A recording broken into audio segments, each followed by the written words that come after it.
Okay, so JDM versus Prates just finished like 10 minutes ago, and I wanted to make this video fresh after the fight ended. I'm damn near in shock right now. Not because I didn't like I picked Prates to win. It was like a 50-50 coin flip for me, but the reason I picked him to win was not exactly what happened, but the reason I picked him to win was because I felt like though they were so on paper evenly matched, great striking, I felt like Process's ability to do damage was just a little bit better than Jack's. I ended up being wrong in that way. It was a million times more than Jack's. His ability to put damage on his opponent was, yeah, like another universe. It looked like he was in the Matrix. That genuinely reminded me of watching Prime Anderson Silva. The way Process was just flowing and moving and cutting angles, and the knee up the middle. His length combined with his ability to close the distance, it's like a cheat code. Because someone that big and lanky, they cover distance well because they are so lanky, but his speed with closing the distance too is like second to none in that division besides maybe MVP. It was a little MVP-ish too, like when he was bouncing and then he would just blitz in. That was nuts. That was nuts. I did not see him completely dominating Jack like that. And I know some people are like, "Oh, well, I'm not saying he beats Islam at all." But oh, Jack took him down so easy. I think a part of that was he just had no respect for anything Jack would throw at him on the feet or on the ground. So I think he was flowing so effortlessly and freely on the feet, completely disregarding the takedown. I don't think he cared if Jack got him down for a second because he knew he would pop back up. And if he fights someone who's a better wrestler, he's going to be a little bit more on guard about the takedown, which, he won't be able to fight as freely on the feet, but still. Man, I haven't rarely have I had a feeling like I had watching that fight. I started to genuinely get a little bit uncomfortable.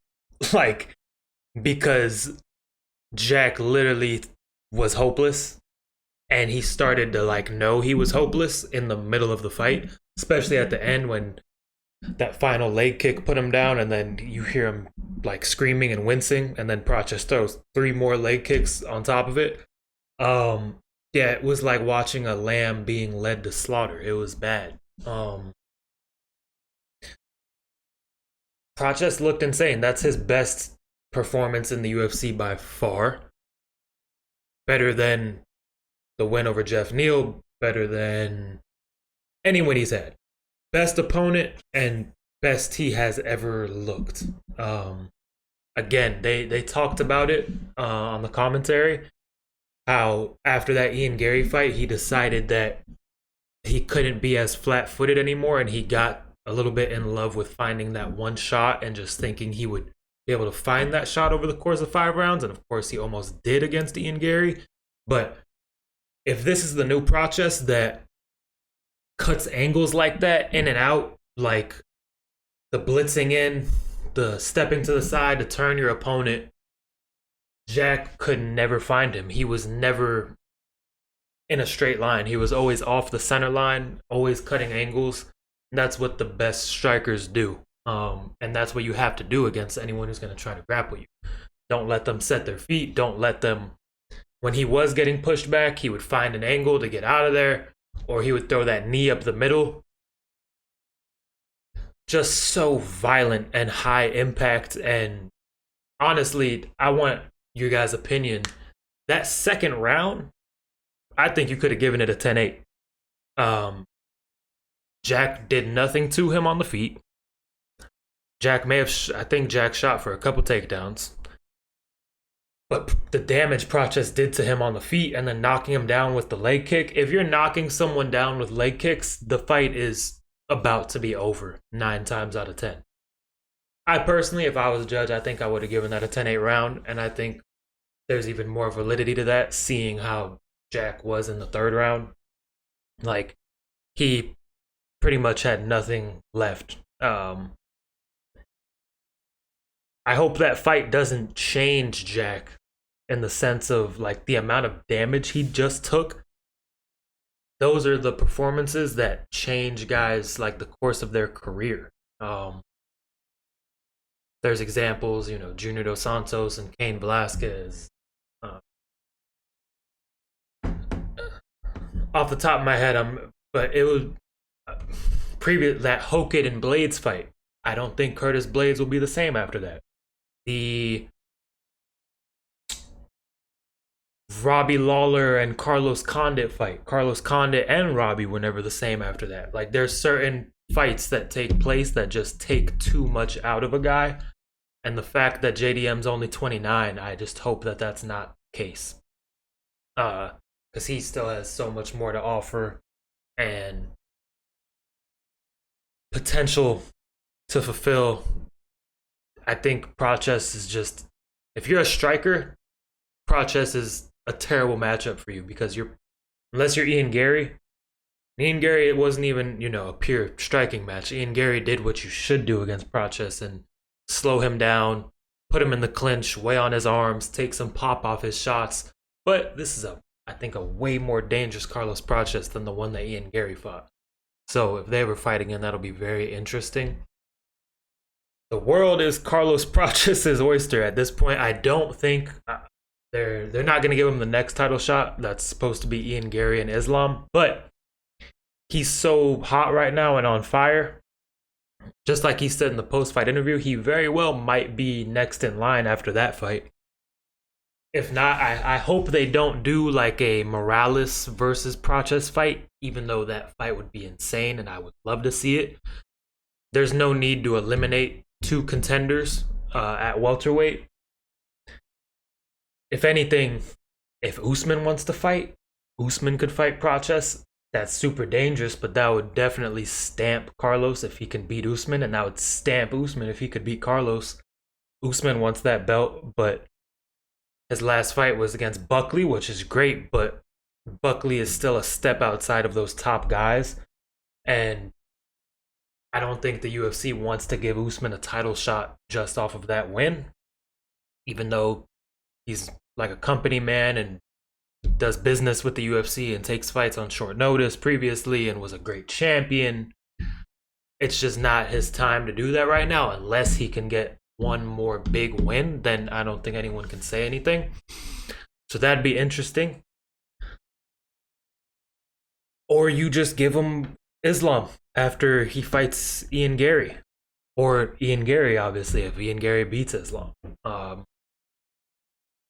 Prates is so dangerous. So dangerous. And that is why I ended up, again, coin flip. Just where I was leaning was for him to win. But it was a different level than I could have ever imagined. Let's pull up some stats from that fight. I want to see, hopefully they have it up already. I want to see just the total numbers. JDM stats.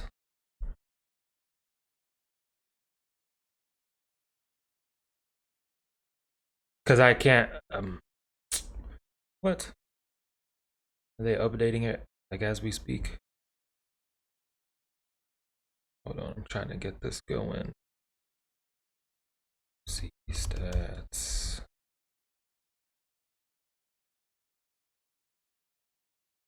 Site can't be reached. Why not? Prates versus JDM stats.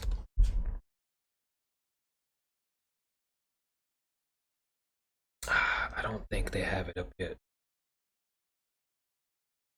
Oh, this is from ESPN. Okay, this'll work. Let's go. Okay. Get that position, guys. Knockdown, 1 from that leg kick. 38 of 88 total strikes. JDM only landed 38 strikes on him. Prates, 79 total strikes, 79. Every strike he threw was a significant strike, according to the stats. 79 out of 155, 62 to the head, 8 to the body, 9 to the legs. It only took 9 leg kicks for him to do that to JDM. We all talk about Pereira's leg kicks. We need to start talking about Carlos Prates' leg kicks, because that was insanity. That was ridiculous. Again, man, JDM had nothing for him. I think, obviously, if he could go back, he'd approach it a little different. I think they should have started with the wrestling a little earlier, but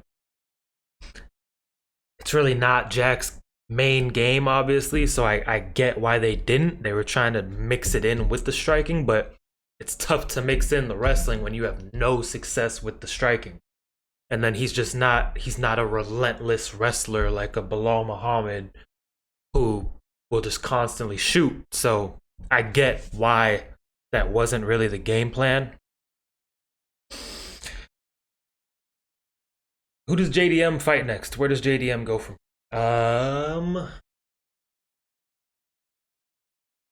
They could do the winner of Buckley versus Brady or the loser. I'm hearing that they're going to do D-Rod versus Leon Edwards. They could do something like that and take a bigger step back. Could do MVP versus JDM. There's just no easy fights at 170. There's no cakewalks. Everyone you're going to fight in that top 10 is tough. They got Uros Medic, who's a little less known, that just knocked out Jeff Neal. Can do something like that. But this is, not great territory for JDM. Dominated by Islam and then dominated on the feet by Prates and took so much damage. That was rough. Let me know your guys' thoughts on that main event. Co-main, Beneil Dariush and Quillian Salkilled.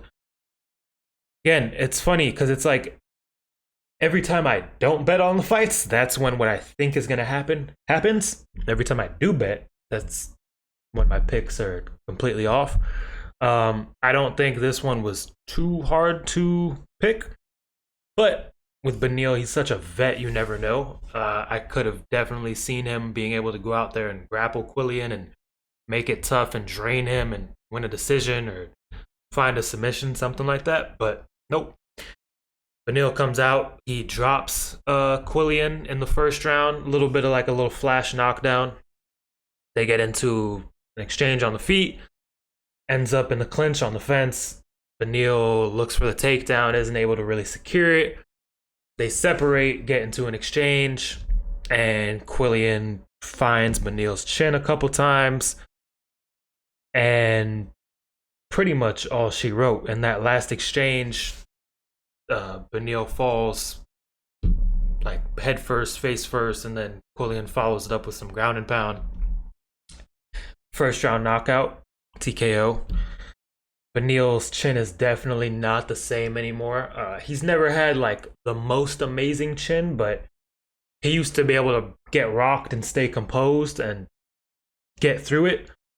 But the damage he's taken has definitely added up. And if you think about it, he has been in a lot of hard fights and had a lot of bad knockouts. The Edson Barboza knockout was terrible. Charles knocked him out, or TKO'd him really bad. Benoit in his last fight was really bad. This fight, not the worst ever, but not great. So, Jakar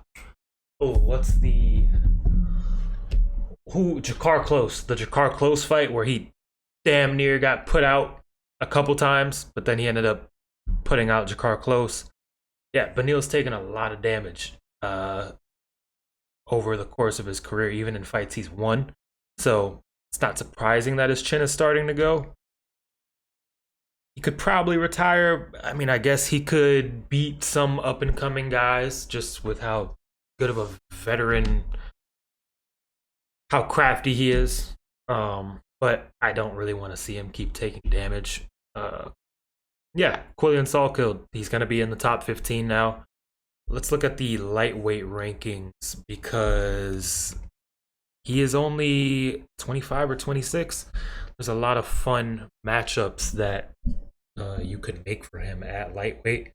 The first one I thought off rip was like him and Dan Hooker would be super fun. That's a big jump, but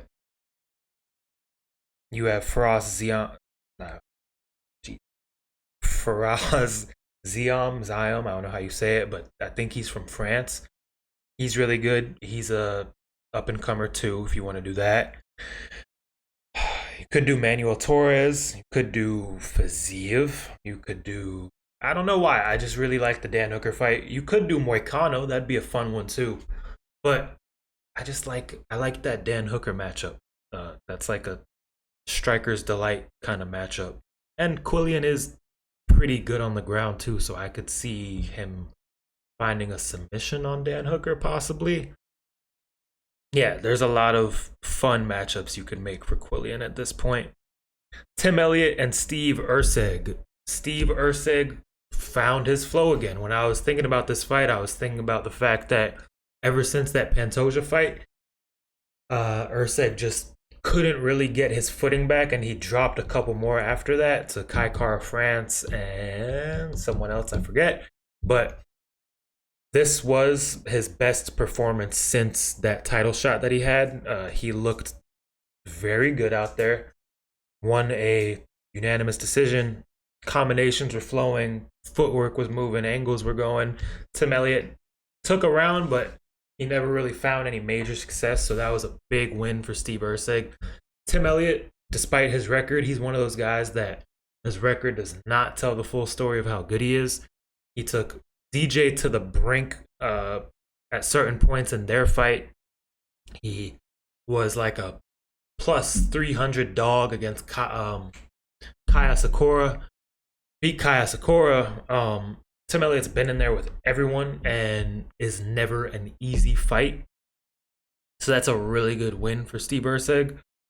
Marwan Rahiki found a big knockout. That was nice.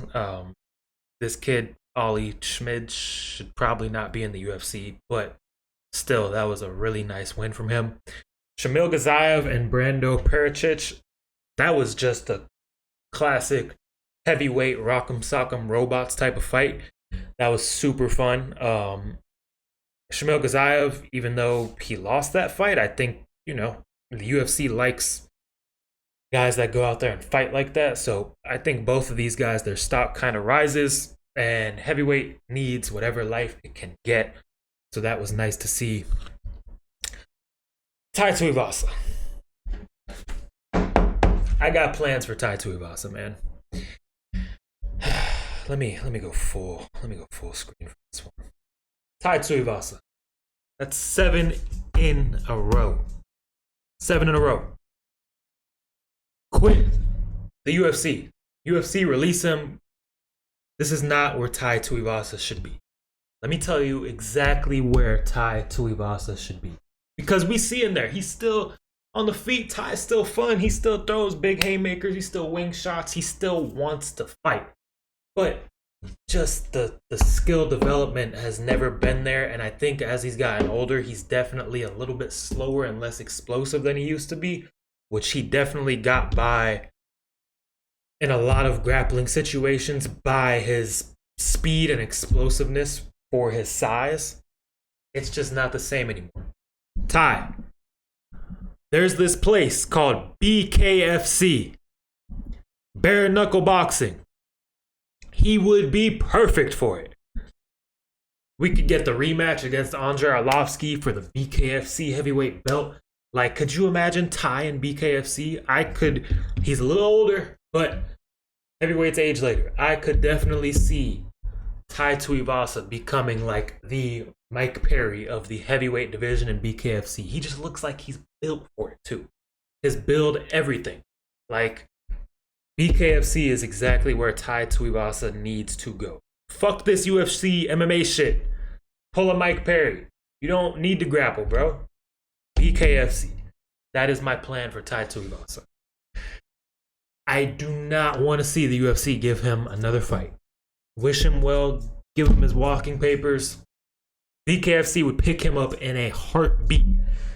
And it would be perfect. It would be perfect. Now, if Tai doesn't want to do that, that's a different story. Bare knuckle is a commitment for sure. But just his style and where he's at, BKFC would be perfect. Tell me I'm lying. Tell me any other situation that would be better for him at this point. And I genuinely think he could thrive in it. That's the thing. I'm not just saying it because he should get out of the UFC. No, I think that is built for him. That is exactly where he should be. So, all in all, this was a very solid card. Let's see. There was a couple more. Junior Tafa got a big win. I was kind of hoping for that because for some reason I like Junior Tafa. I like that he's at light heavyweight. So that was a good win for him. Jacob Malkoun got a big win against GM3. Obi Thickness got a big win. Jonathan Mikalev, split decision. He picked that up. Cody Steele got a fucking heel hook in the first round. That was pretty sick.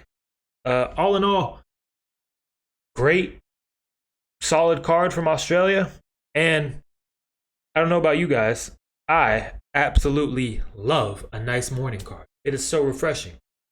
I'm in Florida, so wake up 7 a.m. The main card starts. Get a cup of coffee, sit down, watch the fights. I still got my whole day ahead of me. Fantastic. I wish they could do this way more often, but obviously it only really works when they go to other countries with way different time zones, whatever. I thoroughly enjoyed this. If I was on the West Coast, it'd be a little too early because the main card would have been starting at 4, so I definitely wouldn't have caught it live. But being on the East Coast and this main card starting at 7 in the morning, beautiful. Chef's kiss. UFC, great job. Great night of fights. Carlos Prates looked like Anderson Silva in the fucking Matrix. Yeah, best performance of his career. Jack Della, kind of feel sad for him. Don't really know where he goes from here, but I'm sure he'll be back. He's 29. It'll be fine. That is all I got for you guys. Great card. Let me know your thoughts down below. Thank you for watching another video from me. I will see you in the next one.